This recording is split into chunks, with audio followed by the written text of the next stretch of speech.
Charu single from sunshine coaching. आज हम बात करेंगे उन सारे क्वेश्चंस के बारे में जिसके अंदर कोई ना कोई ट्रांजैक्शन या तो मिस हो गई है या गलती से गलत रिकॉर्ड हो गई है। द एरर्स और the omissions are being there. To remove those omissions and the errors from those questions we have to pass the past adjustment entry so that the rectification can be done. Class 11th में हमने rectification of errors पढ़ा था, जहां पे हम एक transaction को जो भी एरर्स हैं उनको फाइंड आउट करके रिमूव करते थे और उनको रिमूव करते हुए क्या करते थे, एक एंट्री, जनरल एंट्री पास करते थे। Same over here in the partnership, अगर कोई ट्रांजैक्शन गलत हो गई है या नंबर ऑफ ट्रांजैक्शंस गलत या ओमिट हो गई हैं, तो उस कंडीशन में हम किस तरह से अपनी ट्रांजैक्शंस को रेक्टिफाई करेंगे at the end of the year, ये हमारा पास्ट एडजस्टमेंट का टॉपिक होता है। ठीक है, इस पास्ट एडजस्टमेंट के टॉपिक को एनालाइज करके और इसे अपने आंसर को ड्रॉन आउट करने के लिए हम बनाते हैं एनालिटिकल टेबल। ठीक है, तो टेबल जो कि हमारे इस ओमिशन या एरर को फाइंड आउट करके उसको रेक्टिफाई करता है, उसको क्या बोलते हैं, एनालिटिकल टेबल। Analytical table. अब ये टेबल कैसे प्रिपेयर किया जाता है? ये टेबल के अंदर हम क्या करते हैं, जितने नंबर ऑफ पार्टनर्स हैं प्लस एक फर्म प्लस पर्टिकुलर्स, इतने नंबर ऑफ कॉलम्स क्रिएट कर लेते हैं। For example, you are having two partners A and B. मैंने क्या कहा, एक तो पार्टनर्स के जितने पार्टनर्स होंगे, नंबर ऑफ पार्टनर्स वो, प्लस फर्म, प्लस इसमें क्या आ जाएगा, एक पर्टिकुलर्स का कॉलम। इतने नंबर ऑफ कॉलम्स जो होंगे हम यहाँ पे क्रिएट कर लेंगे। तो हमारे पास टोटल कितने चाहिए, 1 2 3 एंड 4। तो हमें क्या चाहिए, 4 कॉलम्स का टेबल चाहिए। तो यहाँ पे हम क्रिएट करते हैं 4 कॉलम्स की टेबल को, 1 2 3 and 4। Okay, more hopefully I am not having the appropriate sections, I knew it very well। लेकिन आप लोग जब बनाएंगे कॉपी में तो स्केल को ध्यान से रखते हुए पर्टिकुलर्स, 2 पार्टनर्स का और फर्म का बनाया जाएगा। अब यहाँ पे अगर हम हेडिंग्स देते हैं तो हमारे पास क्या क्या आ जाता है, पर्टिकुलर्स। ठीक है, पर्टिकुलर्स के साथ में पार्टनर्स के नाम ए बी और फर्म, यहाँ पे फर्म आ जाएगा। ठीक है, तो हमारे पास क्या आ गया, देखो, पर्टिकुलर्स पहला कॉलम, दूसरा कॉलम या तीसरा column, depend upon the number of partners. अगर 3 पार्टनर होंगे तो एक कॉलम और बढ़ जाएगा पार्टनर के कैपिटल अकाउंट का, और लास्ट में हमारा क्या आता है, फर्म का अकाउंट क्रिएट किया जाता है। ठीक है, अब जितने भी पार्टनर या फर्म्स हैं उसके कॉलम को 2 पार्ट्स में डिवाइड किया जाता है, because each account have 2 side, debit and the credit. Many a time a question being asked to the student, what do you mean by debit and credit? What the answer should be? The answer is debit and credit are the 2 sides of the account. Simple. Ledger के 2 side के नाम है, एक side होती है debit, एक side होती है क्रेडिट। ठीक है, अब डेबिट में क्या आएगा, क्रेडिट में क्या आएगा, वो रूल्स के ऊपर डिपेंड करता है। ठीक, coming back to this part, हमारे पास जो नंबर ऑफ पार्टनर्स हैं और जो फर्म का कॉलम है, इसको हम क्या करेंगे, 2 पार्ट्स में डिवाइड करेंगे। One being name as a debit and other the credit. एक को नाम देंगे डेबिट, दूसरे को नाम देंगे क्रेडिट का। ठीक है, तो यहाँ पे हमने क्या करा, ए को 2 पार्ट में, बी को 2 पार्ट में एंड फर्म को 2 पार्ट में हमने ब्रेक कर दिया। ठीक है, पहला कॉलम डेबिट का, second credit, again debit, credit, debit and credit. ठीक है, तो यहाँ पे क्या हो गया, हमारे सब जितने भी पार्टनर या फर्म है उनके कॉलम्स को हमने 2 पार्ट में डिवाइड कर दिया है और यहाँ रिकॉर्ड कर लिया है। अब बात करेंगे कि मैम इसके अंदर एंट्री कैसे की जाती है।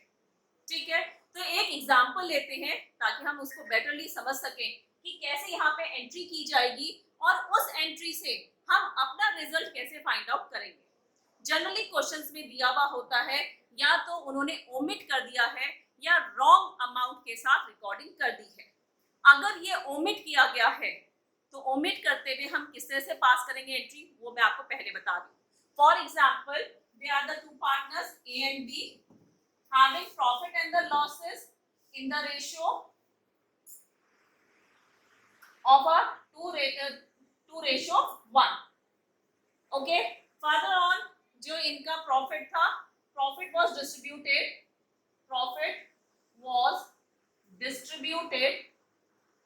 among the partners and omit to record interest on capital at the rate 10% per annum. Capital of A is 2 lakh and B 1 lakh.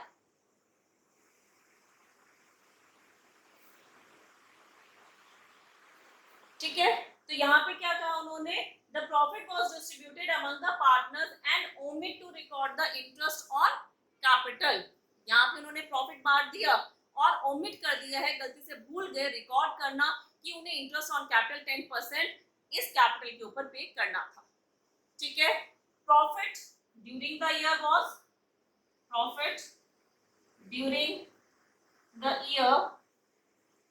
was rupees 30,000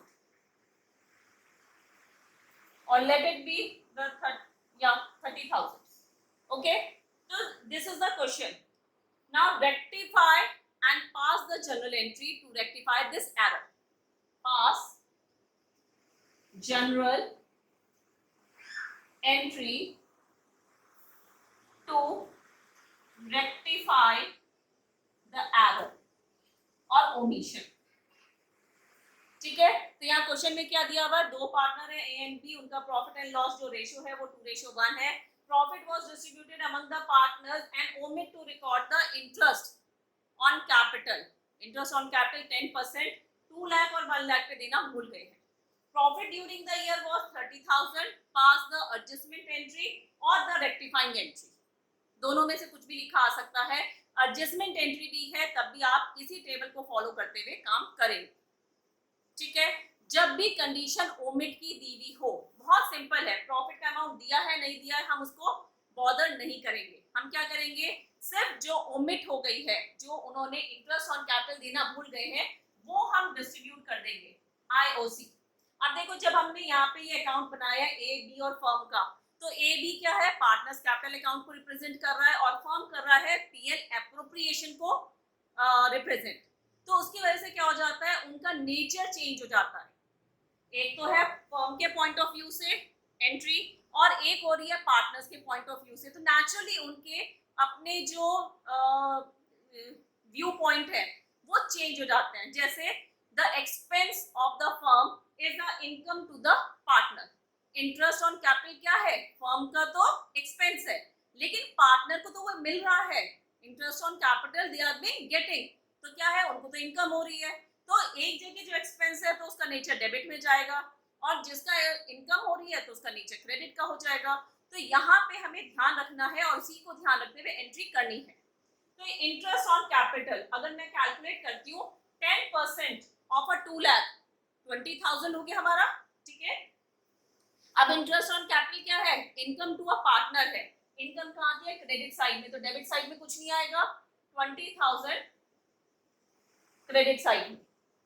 ठीक है, इसी तरह से बीके में 10,000, लेकिन फर्म का तो खर्चा हो रहा है तो वो डेबिट साइड में, तो लेकिन दोनों का टोटल 20 + 10 30, तो ये क्या आ जाएगा यहाँ पे 30,000. ठीक है, अब हम क्या करेंगे, सिर्फ हमारे को ये दी हुई है इंफॉर्मेशन, उन्होंने प्रॉफिट दिया हुआ है लेकिन हमें प्रॉफिट की जरूरत नहीं है. कुछ क्वेश्चन में वो प्रॉफिट भी नहीं देंगे, तो डोंट गेट कंफ्यूज कि मैम प्रॉफिट तो दिया हुआ नहीं, हम इसे रेक्टिफाई कैसे करते. नहीं चाहिए हमें, ओमिट की कंडीशन में हमें प्रॉफिट के अमाउंट की जरूरत नहीं है. ठीक है, तो यहाँ पे क्या आ जाएगा हमारा, हमने सीधा जितना भी हमारा आईओसी था वो लिखा और वहां पे पास कर दिया. इसके अलावा और कोई एरर या कोई इंफॉर्मेशन गिवन नहीं है. तो लीव वन लाइन, एक लाइन छोड़िए यहाँ पे और उसके बाद एक लाइन ड्रॉ कर दीजिएगा लाइक दिस. ठीक है, अगर आपको याद होगा हम जब भी पार्टनर्स कैपिटल अकाउंट बनाते हैं तो प्रॉफिट एंड लॉस के बाद पहले बनता है पीएल एप्रोप्रिएशन, तब बनता है पार्टनर्स कैपिटल। यानी वो फर्म को पहले इंपॉर्टेंस देते हैं, तब पार्टनर्स की कैपिटल पे मूव करते हैं। ऐसे ही हम यहाँ पे करेंगे। यहाँ पे पहले हम फर्म के डेबिट और क्रेडिट को बैलेंस करेंगे। बैलेंस करने मतलब क्या है, देखो यहाँ पे डेबिट में 30 दिया हुआ है, क्रेडिट में निल है, तो बैलेंसिंग फिगर कहाँ बच गई हमारी, क्रेडिट साइड में। तो यहाँ क्या लिखेंगे हम, 30, टोटल में 30, ये टोटल अमाउंट है। तब यहाँ पे बैलेंसिंग फिगर बच रही है 30,000 की, ये क्या है, बैलेंसिंग फिगर। ठीक है, तो बैलेंसिंग फिगर हमारे पास क्या है, 30 है। 30 कहाँ आ रही है, फर्म के क्रेडिट में, तो पार्टनर्स के कहाँ जाएगी, डेबिट साइड में जाएगी। और इस 30 को हम क्या करेंगे, प्रॉफिट शेयरिंग रेशियो में डिस्ट्रीब्यूट कर देंगे। ठीक है, तो ये 30 को अगर मैं प्रॉफिट शेयरिंग रेशियो करती हूँ तो कितना आता है, 2:1। ठीक है, तो यहाँ पे क्या आ जाएगा हमारा, ओके कुछ भी बैलेंस नहीं बचेगा तो रेक्टिफाई कुछ हो ही नहीं पाएगा। ठीक है, तो we make it a certain change in the ratio, equal ratio. ठीक है, तो यहाँ पे क्या आ गया, प्रॉफिट डिस्ट्रीब्यूशन। ये जो बैलेंसिंग फिगर है क्या है, प्रॉफिट है, प्रॉफिट डिस्ट्रीब्यूशन। तो यहाँ क्या हो जाएगा, 30 को इक्वल डिवाइड करना है, 15-15 जाएगा दोनों पार्टनर्स के बाद में, लेकिन जाएगा कहाँ, डेबिट साइड में, क्रेडिट साइड में नहीं जाएगा। ठीक है, फर्म का काम खत्म हो गया, अब उस कॉलम को हमें देखने की जरूरत नहीं है। अब हम कहाँ मूव कर रहे हैं, पार्टनर्स कैपिटल अकाउंट में। यहाँ हम लिखेंगे टोटल। टोटल कितना आ रहा है, 15 आ गया इस कॉलम का, इसका आ गया 20, इसका आ गया अगेन 15, इसका आ गया 10। जिस साइड पे अमाउंट कम है, देखो एक कैपिटल अकाउंट के अंदर, डेबिट के अंदर 5,000 जो है हमारा कम है, तो हम क्या करेंगे, यहाँ पे 5,000 लिख देंगे। ठीक है, और यहाँ पे 5,000 बी में कहाँ कम है, क्रेडिट साइड में, तो यहाँ पे 5,000 प्लस में जाएगा। ठीक है, अब हमें प्लस माइनस भी नहीं देखना, हमें क्या है, यहाँ पे कम पे था तो जहां कम होगी फिगर वहां पे बैलेंसिंग फिगर निकाल के हमने लिख दी है।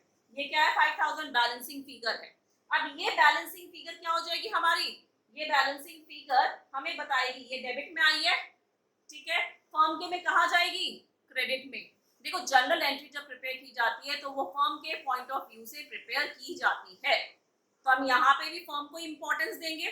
तो फर्म को इंपॉर्टेंस देते हुए क्या है, पार्टनर के तो डेबिट में कम है, लेकिन फर्म के तो भाई क्रेडिट में कम आ रहा है, तो एंट्री करते हुए हम इस जनरल एंट्री को फ्रेम करते हुए इसे लिखेंगे क्रेडिट साइड पे और इसको लिखेंगे डेबिट साइड पे।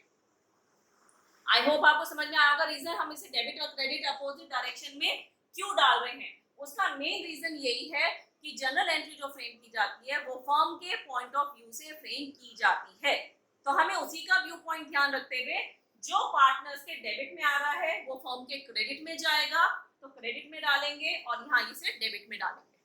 अब पास करते हैं अपनी जनरल एंट्री को। ठीक है, तो जनरल एंट्री में क्या आ जाएगा हमारे पास, जनरल एंट्री में डेबिट की एंट्री पहले लिखी जाती है। Don't forget to make the format. वैसे तो अब सीबीएसई ने उन्होंने फॉर्मेट बने बनाए देने शुरू कर दिए, तो you don't have to frame the format, लेकिन बच्चों को याद ही नहीं रहता कि वो लेजर का है या फिर वो जनरल एंट्री का फॉर्मेट है। तो just to revise you, I am just writing the format, date, particulars, then the ledger folio, debit, credit। ठीक है, ये फॉर्मेट होता है, don't get confuse with the ledger format. अब यहाँ पे जब एंट्री उतारेंगे तो हमारी एंट्री क्या आ जाएगी, डेबिट की पहले आएगी, तो डेबिट किसके में है, बी के में है, तो B's capital account debited to A's capital account, B interest on capital that is being distributed among partners, distributed and adjusted among partners you can write, and 5,000 is the amount। तो यहाँ पे समझ में आया, हमने ये जनरल एंट्री जो rectifying entry है, पास एडजस्टमेंट की एंट्री है, वो ओमिट की कंडीशन में यहाँ पे हमारा वैल्यूएशन में या परसेंटेज में चेंज नहीं हुआ। यहाँ क्या चेंज हो रहा है हमारा, यहाँ ओमिट ही हो गया, लिखना रिकॉर्ड करना ही भूल गए हैं। तो उस कंडीशन में हम किस तरह से ट्रीट करते हैं वो यहाँ पे दिया हुआ है। आई होप इतना क्लियर हो गया है, ठीक है। तो ये क्या था हमारा past adjustment when the entry is being omitted. Hope you all like this video. If you like this video, please don't forget to like, follow and subscribe my channel.